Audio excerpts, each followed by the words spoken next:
Hello everyone, स्वागत है आप सभी का स्मार्ट स्टडी विद प्रमिला में। आज हम लोग पढ़ेंगे वैदिक पीरियड, वैदिक काल के बारे में आज हम लोग जानेंगे। वैदिक काल का ये फर्स्ट वीडियो है, मतलब वैदिक काल का इंट्रोडक्शन देखेंगे। तो वैदिक काल को जानने से पहले सबसे पहले हम लोग देखेंगे वैदिक काल का टाइम पीरियड क्या है। वैदिक काल का समय है 1500 ईसा पूर्व से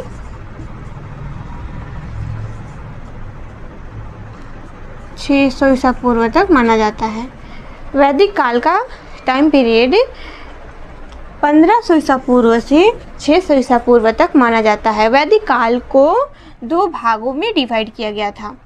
कितने भागों में किया गया था? 2 भागों में डिवाइड किया गया था। पहला क्या है? ऋग्वैदिक काल।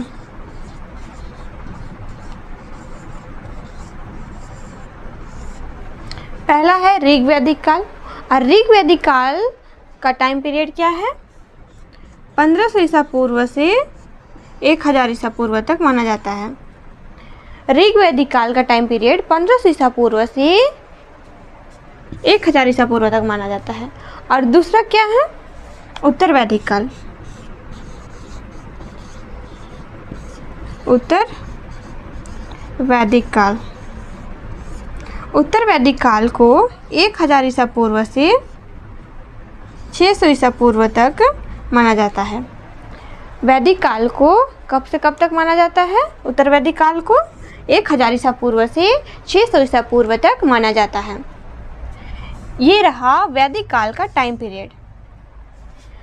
वैदिक काल का मुख्य स्रोत क्या है? आप देखेंगे कि वैदिक काल का मुख्य स्रोत क्या है। तो वैदिक काल का मुख्य स्रोत है वेद। मुख्य स्रोत क्या है? वेद। वैदिक काल का मुख्य स्रोत है वेद। क्या है? वैदिक काल का मुख्य स्रोत है वेद। और वेद में सबसे प्राचीनतम ग्रंथ है ऋग्वेद। ऋग्वेद को कब, कितना टाइम पीरियड में, कब से कब का टाइम पीरियड में लिखा गया था? तो 1500 ईसा पूर्व से 1000 ईसा पूर्व के टाइम पीरियड में ऋग्वेद को लिखा गया था। और उत्तर वैदिक काल में जो बाकी के 3 ग्रंथ है उसको उत्तर वैदिक काल में लिखा गया था।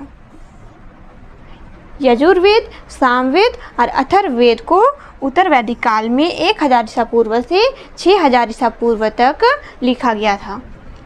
अब देखेंगे आर्यों का आक्रमण। आर्यों का आक्रमण, जैसे हड़प्पा सभ्यता का जब अंत हुआ तो माना जाता है, मतलब उसके अंत का, हड़प्पा सभ्यता का अंत का एक मुख्य कारण ये भी माना जाता है कि आर्यों का आक्रमण, जब हड़प्पा सभ्यता जब था तब आर्यों ने हड़प्पा सभ्यताओं पर आक्रमण किया था, ऐसा माना जाता है। तो ये आर्य लोग थे, वे कहाँ से, इनका कहाँ से आगमन हुआ था?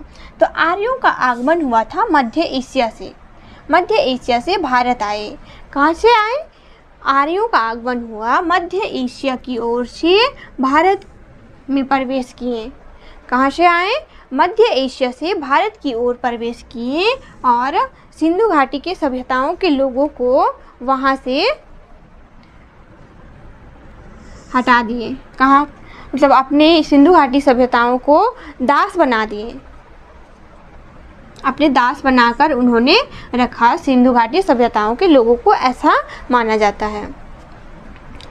सप्त सिंधु यानी आज के पंजाब और आसपास के इलाकों में बसा हुआ ये लोग, जो आर्य लोग थे, वे लोग सप्त सिंधु यानी कि आज के पंजाब और आसपास के इलाकों में बसना शुरू किया। किस क्षेत्र में बसना शुरू किया? पंजाब के आसपास के क्षेत्र में बसना शुरू किया। और धीरे धीरे ये लोग गंगा के मैदान की ओर फैल गए। और धीरे धीरे गंगा की मैदान की ओर फैल गए। अब देखेंगे वैदिक काल के जीवन शैली। वैदिक काल के जीवन शैली और अर्थव्यवस्था देखेंगे। वैदिक काल का जीवन शैली कैसी थी और उनकी अर्थव्यवस्था क्या था उसके बारे में जानेंगे। मुख्य व्यवसाय था पशुपालन। वैदिक काल का मुख्य व्यवसाय था पशुपालन। ये लोग पशुपालन किया करते थे। गायों को सबसे महत्वपूर्ण संपत्ति माना जाता था। जो गाय होता था उसको वैदिक काल के लोग सबसे महत्वपूर्ण संपत्ति मानते थे। उत्तर वैदिक काल में कृषि का महत्व बढ़ गया। उत्तर वैदिक काल में जब लोहे का आविष्कार हुआ, लोहे की खोज हुई, तब यहाँ तक आते आते क्या हुआ, कृषि का महत्व बढ़ने लगा और धीरे धीरे लोग कृषि अधिशेष मात्रा में करने लगे और अधिशेष मात्रा में होने लगा कृषि, तब व्यापार करना इन्होंने शुरू किया। लोग हल चलाने लगे और लोहे के औजार का प्रयोग करने लगे।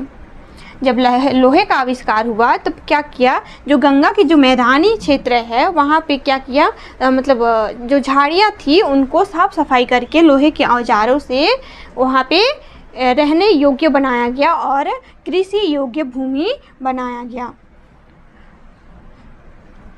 जिससे खेती करना आसान हो गया, जिससे वैदिक पीरियड के लोगों को खेती करना क्या हो गया, आसान हो गया। अब देखेंगे सामाजिक व्यवस्था। तो वैदिक पीरियड के सामाजिक व्यवस्था के बारे में जानेंगे। समाज को 4 वर्णों में बांटा गया था। वैदिक काल के समाज को 4 वर्णों में बांटा गया था। अब वे कौन कौन थे? तो पहला है ब्राह्मण वर्ण। ब्राह्मण वर्ण का काम था ज्ञान देना, लोगों को ज्ञान देना, यानी कि टीचिंग का कार्य करते थे। ये टीचिंग करते थे और जो धार्मिक पूजा पाठ होता था वो ये करवाते थे। ब्राह्मण वर्ण का ये कार्य था। और दूसरा है क्षत्रिय वर्ण। क्षत्रिय वर्ण का कार्य था शासन करना और युद्ध करना, शासन करना और युद्ध करना और अपने क्षेत्र को सुरक्षित रखना इनका कार्य था। तीसरा है वैश्य। वैश्य का कार्य था कृषि करना और व्यापार करने का कार्य सौंपा गया था वैश्य वर्ण को। और चौथा है शूद्र वर्ण, जो कि ये शूद्र वर्ण सबसे निचले वर्ण में आता था और ये ऊपर के तीनों वर्णों का सेवा का कार्य करता था। जो शूद्र वर्ण था वे क्या करते थे, सेवा के कार्य करते थे। शुरुआत में यह व्यवसाय कर्म पर आधारित था। शुरुआत में यह व्यवस्था, जो वर्ण व्यवस्था था वो शुरुआत में क्या था, वो मतलब जन्म पर आधारित था। क्या था, माफ़ कीजिएगा, जो शुरुआत में यह व्यवस्था था, वर्ण व्यवस्था था, वो था कर्म पर आधारित था। पर धीरे धीरे उत्तर वैदिक काल तक आते आते ये व्यवस्था जन्म पर आधारित हो गया। कर्म से हटकर क्या हो गया, उत्तर वैदिक काल तक आते आते जन्म पर आधारित हो गया। ठीक है। अब देखेंगे धार्मिक और पूजा पद्धति। उत्तर वैदिक काल के धार्मिक और पूजा पद्धति किन किन चीज़ों का पूजा करते थे, उनकी धार्मिक मान्यताएं कैसी थी देखेंगे। तो वैदिक काल के लोग वैदिक काल का धर्म था प्रकृति पूजा, यानी कि प्रकृति का पूजा करते थे, ठीक है, प्रकृति का पूजा करते थे। और ये जो प्रकृति था उसको इन्होंने मानवीयकरण करना शुरू किया। इनकी मुख्य देवता क्या था, इंद्र। इंद्र को वर्षा का देवता माना जाता था। जो इंद्र था उसको वर्षा का देवता माना जाता था। और अग्नि था, ये अग्नि देवता है। और वरुण था जिसको जल का देवता माना जाता है। यज्ञ और मंत्रों का विशेष महत्व था। वैदिक काल में यज्ञ और मंत्रों का विशेष महत्व था। उत्तर वैदिक काल में कर्म कांड भी जटिल हो गया। उत्तर वैदिक काल तक आते आते क्या हुआ, कर्म कांड भी जटिल होने लगा। तब यहाँ से समाप्त होता है वैदिक काल का इंट्रोडक्शन। अगले वीडियो में हम लोग देखेंगे ऋग वैदिक काल। ऋग्वैदिक काल के बारे में डिटेल से जानेंगे। Thank you so much. आज के वीडियो में इतना ही, अगले वीडियो में मिलते हैं।